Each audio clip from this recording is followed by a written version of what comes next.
పాలవెల్లి అయితే తీసుకొచ్చాను. దీన్ని కడిగేసి శుభ్రంగా పసుపు రాసి ఇప్పుడు బొట్లు అయితే పెట్టుకుంటున్నాను. ముందు రోజు నైటే ఇవన్నీ రెడీ చేసి పెట్టుకోవడం వల్ల మనకి పూజ రోజు హడావుడి లేకుండా కొంచెం నిదానంగా ఉంటుంది కదా. సో అందుకనే ఈ విధంగా చేసుకుంటున్నాను. ఇప్పుడు బొట్లు పెట్టేద్దాము చక్కగా.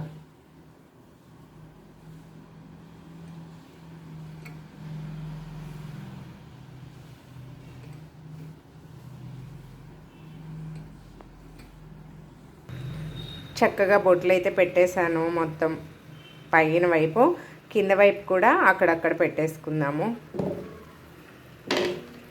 ఈ విధంగా అక్కడక్కడ అయితే బొట్లు పెట్టేసుకున్నాను. దేవుణ్ణి ఇలా పెడదామని అయితే అనుకుంటున్నాను. దానికోసం ఒక టేబుల్ మీద సిల్వర్ కలర్ పీటలు వస్తున్నాయి కదా, ఆ పీట వేసి ఇలా క్లాత్ వేసి రెడీగా పెట్టేశాను. పాలవెల్లి అలా పెట్టేశాను. కొంచెం సేపు ఆరుతుంది కదా. సో ఇగోండి పత్రులు అన్నీ తీసుకొచ్చాను. మార్కెట్కి వెళ్ళి అన్ని రకాల పత్రులు దొరికాయండి. మేము ఇన్ని సంవత్సరాలు ఛత్తీస్గఢ్లో అడవిలో ఉండేవాళ్ళం, కానీ అక్కడే ఏమీ దొరకలేదు. హైదరాబాద్లో చక్కగా రోడ్డు మీద అన్ని రకాలు పెట్టున్నారండి. భలే అనిపించింది, చాలా బాగా అనిపించింది నాకైతే అన్ని దొరికినందుకు. సింపుల్గా ఇలా ట్రై చేస్తున్నాం అన్నమాట. చూద్దాం. ఇంకా పాలవెల్లి అయితే ఇలా సెట్ చేసేసాం. ఇక్కడ ఫైనల్ అవుట్పుట్ రేపు చూపిస్తాను.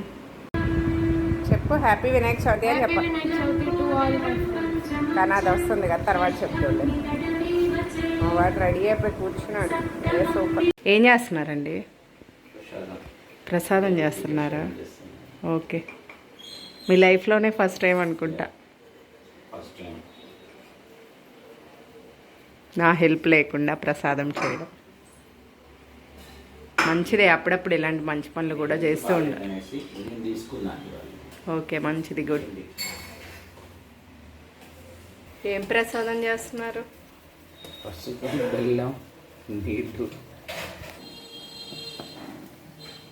కుడవులో ఉండ్రాళ్ళ కోసం బియ్యం పిండి. 2 కప్పుల నీళ్ళకి 1 కప్పు బియ్యం పిండి పోసేయండి మొత్తం ఒకేసారి. చెమటా పట్టుకోండి, చెమటా. ఏం కాదు, పోయిద్ది, ఉడికిద్ది. సిమ్ చేసుకోండి. మగవాళ్ళు చేసే పనులు అదే ఆడవాళ్ళ మీద నొక్కేసి మగవాళ్ళకి ఏమి రాకుండా అయిపోయినాయి అలాంటి. అది ఎట్ట తిప్పాలో కూడా అర్థం కావట్లేదు పాపం. పర్ఫెక్ట్గా వచ్చింది. Very good. ఎవరు అనుకున్నావు ఇక్కడ ఆంధ్ర తెలంగాణ రాష్ట్రాల్లో ప్రసాదం చేసే మగవాళ్ళ బ్రాహ్మణులు అందరు చేస్తారండి. బ్రాహ్మణ్స్ వేరే, నేను వేరే. ఓకే, ఈ ఇంట్లోకి వచ్చాక వింత వింత పనులు చేస్తున్నారు అనుకుంటారేమో జనాలందరూ. ఆ సైజుకి ఈ సైజుకి ఏంటి? ఇప్పుడు వస్తాయి అన్నీ ఒకటే సైజ్ వస్తాయి. ఫస్ట్ అంత పలుచగా అవసరం లేదులే.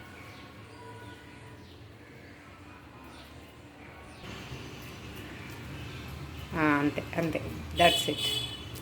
వెరీ గుడ్, వెరీ గుడ్ అండి. నాతో ఉండి 6 నెలలు సావాసం చేసే వాళ్ళు వీళ్ళు అవుతారంట. మీరు నేనయ్యారు పనిలో. Good good. మీ ఆలోచనలో నేనయ్యాను. మీకు మీ కుటుంబ సభ్యులందరికీ వినాయక చవితి శుభాకాంక్షలు. ఈసారి గణపతి పూజ అంతా మా వారు మా బాబాయ్ కలిసి చేశారు. కొన్ని అనివార్య కారణాలు, కొన్ని అనుకోని పరిస్థితుల వల్ల నేనైతే పూజలో పాల్గొనలేకపోయాను. కాబట్టి నేను దూరంగానే ఉన్నాను.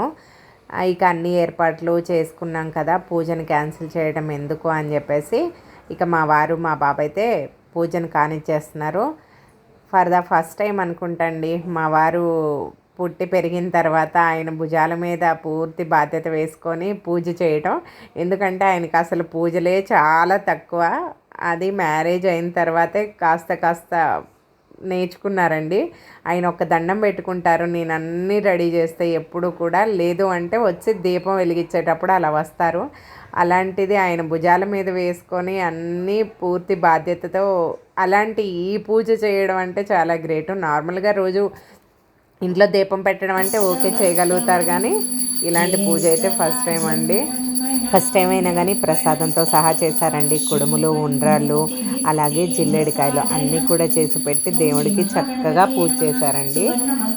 నాకు తెలిసి ఈ సంవత్సరం గణపయ్య చాలా సంతోషిస్తాడు. అందరం కలిసి పూజ చేసుకుంటే ఇంకా చాలా బాగా ఉండేది. కాకపోతే కొన్నిసార్లు తప్పదు కదా, ఏమి చేయలేము. ఇక అన్ని ఏర్పాట్లు పూర్తయ్యాయి కాబట్టి వాళ్ళిద్దరైతే పూజ చేశారండి. ఇక ఆ రోజు ప్రసాదం ఏమీ చేయలేదు కాబట్టి బియ్యం పిండి అయితే ముందు ఆడిచ్చి పెట్టాను. ఇక నేను కొంచెం ట్రై చేస్తాను, కుడుములు ఉండాలి ఎలా చేయాలో చెప్పు అని అయితే అన్నారు. మీకు అవదో వద్దులేండి, లడ్డు తీసుకొచ్చారు కదా చేసేయండి అంటే పర్లేదు చేస్తాను చెప్పు అని చెప్పేసి మా వారైతే చేశారండి. ఆయన పుట్టి పెరిగిన దగ్గర నుంచి కిచెన్లోకి వెళ్ళి ఒక పని అంటే పూర్తిగా చేయడం అయితే నాకు తెలిసి ఇదే ఫస్ట్ టైము. ఏదైనా ఫెస్టివల్కి ఎప్పుడు నేను పక్క నుంచి అన్నీ సమకూర్చిన తర్వాత వచ్చి ఇద్దరం కలిసి దీపారాధన అయితే చేసుకుంటాము, పూజలు అయ్యేనా చేసుకుంటాము. అలాంటిది ఫస్ట్ టైం ఆయన మీద వేసుకొని అన్నీ చేశారండి. చాలా బాగా అనిపించింది.